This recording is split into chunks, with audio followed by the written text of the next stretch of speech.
भगवान शिव शंकर के महिमा अपरंपार है। कोनोला योगेश्वर के थे तो कोनो भोला भंडारी के थे।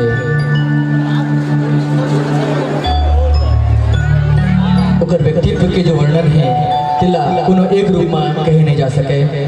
और यही जब शिव जी के बारात आते तो जो घराती होते, जो बरतिया होते, बरतिया के जो रूप रंगला देख के, भगवान शिव शंकर के रूप रंगला देख के जो घरातिया है, जो माई के पक्ष है माता पार्वती के अचरज में पड़ जाते तब कैसन गीत निकल के आते।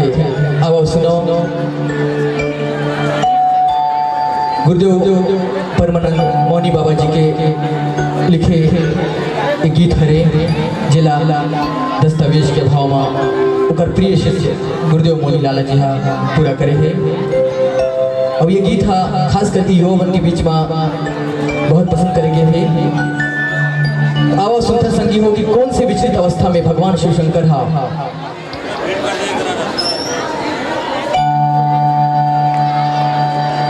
नशा के सेवन करते हैं, कौन सी उच्चता लाभ प्राप्त करते हैं। तो आवाज सुनकर संगी हो।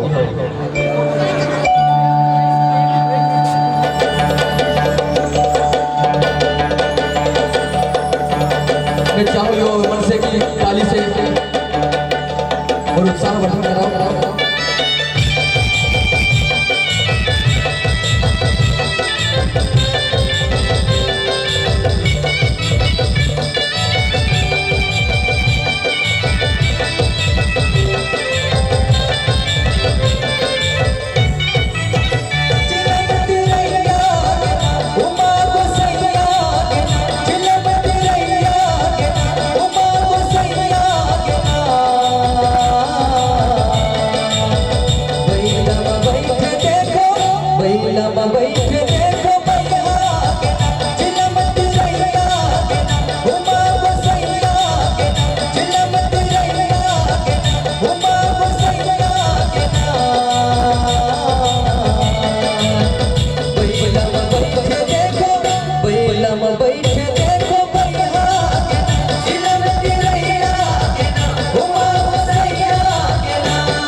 भगवान हम मिलाना चाहते फिलहाल आगे सुनो।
भगवान भोले भंडारी के हे ये कर लीला ला कोनो पार नहीं पा सके। कब वहाँ कैसन रूप ला धर थे ओकर रूप ला देख के पार्वती के जो महतारी है वो चक्रित खा गई से। ओकर बाद माता पार्वती के अनुरोध से भगवान शिव शंकर बहुत सुंदर रूप ले थे। ओकर बाद विवाह संपन्न होते। तो ऐसा हमर देव के देव महादेव हवे।